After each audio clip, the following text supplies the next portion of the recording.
আমাদের ইউটিউব চ্যানেলের নাম হলো ভারপ্রাপ্ত নবাব। ভারপ্রাপ্ত নবাবের এই যে সকল আমাদের বাসিয়ালা ভাই, আমাদের চ্যানেল মালিক, এদিকে সবাইকে আমি দেখাবো। সবাই কিন্তু হাজির এই সকালবেলা, সুন্দর একটা ওয়েদার, রোদ কম, তারপরে বাতাস বেশি। তো আজকে কিন্তু আরো একটা প্রিয় মানুষ আসছে, সেটা হলো সিরাজগঞ্জ, শুধু সিরাজগঞ্জ থেকে গ্রামীণ যাত্রাপালার যে নায়ক হিরো সিরাজগঞ্জের, সে কিন্তু আসছে ভালোবাসার জন্য। আমি তার সাথে পরিচয় করে দেব। তো সুপ্রিয় দর্শক বিন্দু, এই যে আমাদের প্রিয় মুখ ইমন, ইমন ভাইয়ের সাথে একটু কথা বলবো। কি খাচ্ছ ভাই? আচ্ছা, সকালবেলা পেট ভরে ভাত খাই আসলে আবার কিসের জন্য খাওয়া? ভাই পেট ভরে কেউ ভাত খেলে আপনার পেট ভরে কেউ ভাত খেলে আবার এই খায়। আমি কই দর্শকের বিনোদন দেওয়ার জন্য আমরা যত সকালবেলা আসি কষ্ট করি, এর ভিতর কি যাই দেখি ওই গরম ভাত ললি দিন দেওয়া যায়। এটা সবরি কলা না বিসি কলা? চাপা কলা। কেমন বেয়া বেয়া লাগতেছে? চলে আসুন। এই ভাই সবরি কলা আসলে সবরি কলা না। তো সুপ্রিয় দর্শক, আমাদের শিল্পীরা, এনাকে সবাই চেনেন, আমাদের মিসেস রানী সরকার। আর এদিকে আমাদের পাবনার গর্ব, খাগড়বাড়িয়ার গর্ব, সাভার খাগড়বাড়িয়া মৌজার গর্ব ইমন। তো এবার চলে যাচ্ছি, এই যে দেখেন মধুর সুরে বাঁশি বাজাচ্ছে আমাদের তারাবালি ভাই। ওনার বাঁশির সুর কিন্তু এতটা মানে মধু, একটা মাধুর্য, সেটা না বললেই নয়। তো আমি একটু তারাবালি ভাইয়ের সাথে কথা বলবো।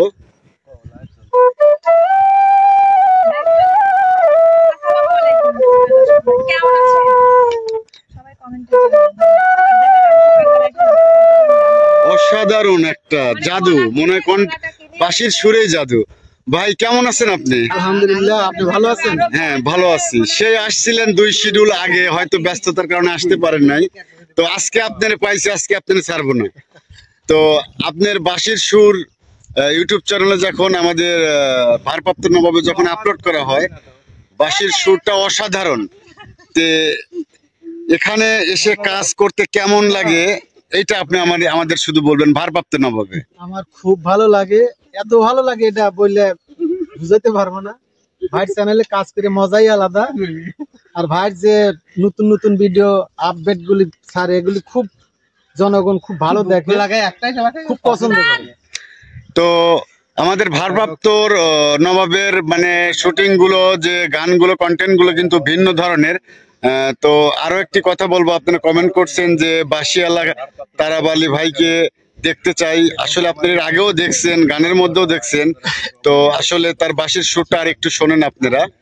রিকোয়েস্ট করছেন হলো তোমার বেলায় নেব সখী, এই গানের সুরটা যদি একটু শোনাতেন। আসলে কষ্ট করে গানগুলো আমরা ছাড়ি, দিন শেষে দেখা যদি 3-4 টাকা কপিরাইট আসে, একটু দেখতে আমাদের নাই। কপিরাইট আসবে কারণ তাদের সম্পদ, আমাদের সম্পদ না, আমাদের বাপদাদার সম্পদ হলে আমরা বলতে এটা এখানে কেন? কিন্তু গান লেখছে গুণগুণ, যারা কষ্ট করে লেখছে, সুর করছে, যারা রিলিজ করছে, যারা শিল্পী, আসলে তাদের অবদান আমরা কিছু দিতে পারবো না। কিন্তু তাদের সম্পত্তি তারা আইডি করতে পারে স্বাভাবিক, আর সেটা নিয়ে আমাদের ব্যবসা হচ্ছে, আমরা করতেছি, তাদের তো আমরা বেনিফিট দিচ্ছি না। এটাও কিন্তু আমাদের দেখতে হবে। তো সুপ্রিয় দর্শক বিন্দু, আপনারা কিন্তু যেটা রিকোয়েস্ট করছিলেন, রিকোয়েস্টটা রাখলাম। তো এখানে আমাদের চ্যানেল মালিক হয়তো বোঝাচ্ছে গানগুলো কিভাবে করতে হবে, শুটগুলো কিভাবে করতে হবে। এখানে শিক্ষার কোনো অভাব নাই। দেখেন কলা খাওয়ার স্টাইলটা ভাইবেন না যে হাবিব S23 আসসালামু আলাইকুম ফরিদুল ভাই, কেমন আছেন? কলা না পচা, হ্যাঁ এমনি ভাত খাও নাই?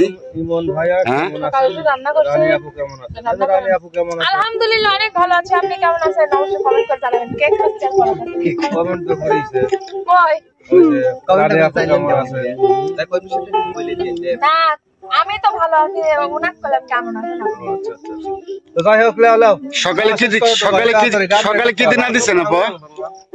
সকালে রান্না করছি খাবো গরুর মাংস। আসলে মাংস। তো গরুর মাংস আপনি খান না, আপনি কিসের জন্য রান্না করছেন? আমি খাইছি আলু ভর্তা ডাউল ভর্তা। তো গরুর মাংস খাই নাই তো মানে ভর্তা করে দিতে চলে ও মাংস ভর্তা। ডাউল ভর্তা আলু তো সুপ্রিয় দর্শক, আমি প্রথমেই বলছি আপনাদের একটা আমাদের ভালোবাসার মানুষ, আমাদের ভারপ্রাপ্ত নবাবকে ভালোবেসে সেই সুদূর সিরাজগঞ্জ থেকে আসছে সেই সুলতান মাহমুদ ভাইকে আপনাদের সামনে আনতেছি। তার পরিচয় আরেকটা হলো, উনি কিন্তু গ্রামীণ যে যাত্রাপালা হয়তো আগে এখন সচরাচর কম হয়, তার কিন্তু নায়ক সুলতান মাহমুদ ভাইয়ের কাছে আমরা যাব। কমেন্ট করছে আমার আপন ভাই। আসসালামু আলাইকুম ভাই। ওয়ালাইকুম আসসালাম ভাই। তো আসলে আপনাকে তো আগে দেখতাম সিরাজগঞ্জ এবং আশেপাশের জেলাগুলোতে আপনি যাত্রাপালাতে নায়কের ভূমিকায় অভিনয় করছেন। জি জি। তো এখন আপনি কি করতেছেন বর্তমানে, আর এইখানে কি জন্য আসছেন এইটা আগে বলেন, মানে এখন কি অবস্থায় আছেন? এখন অবস্থা আগের মতো সেই যাত্রাপালা নাই। আমার তারাবালি ভাই বললো যে চলেন যাই, চ্যালেঞ্জ থেকে ঘুরে আসি। তো ওনার ভালোবাসার টানে এখানে আমি এসেছি।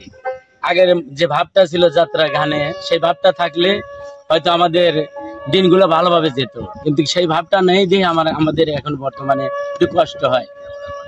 এর জন্যই আসলাম যে বাইকের চ্যালেঞ্জে যাই, দেখি একটু কথা বলে আসি, যদি এখান থেকে কিছু হয় সেই চিন্তা ধারণা নিয়ে আমি আপনাদের কাছে এসেছি। তো আসলে সুপ্রিয় দর্শক, দেশ ও দেশের বাইরের আসলে ইনি কিন্তু আমাদের সুলতান মাহমুদ ভাই একটা পরিচিত মুখ। আসলে যাত্রাপালাটা গ্রাম থেকে উঠে যাওয়ার কারণে অনেকেই চেনে আমাকে। অনেকেই চেনে। উনার বাসা হলো সিরাজগঞ্জ। উনি কিন্তু ভারপ্রাপ্ত নবাব চ্যানেলটা দেখে ভালোবাসার টানে কিন্তু দেখতে আসছে। ভালোবাসার একটা মানুষ কিন্তু সে। এই মানিকগঞ্জ অনেক জায়গায় প্রোগ্রাম করেছি আমি। আয়শা আক্তারের দলে চাকরি করেছি, মাসুম চৌধুরীর দলে চাকরি করেছি, লিটন ভুঁইয়ার দলে চাকরি করেছি। সেইভাবে আর এই দলগুলো নেই, সেভাবে গানগুলো হয় না। ওপারে কিছুটা হয়, সেভাবে আর মালিকরা দল গোছায় না। বাংলাদেশের সেই পরিস্থিতি নেই, এর জন্যই মনে করেন আমাদের আগের মতো আর চলতে পারি না। তো ধন্যবাদ আমাদের নায়ক সুলতান মাহমুদ ভাইকে।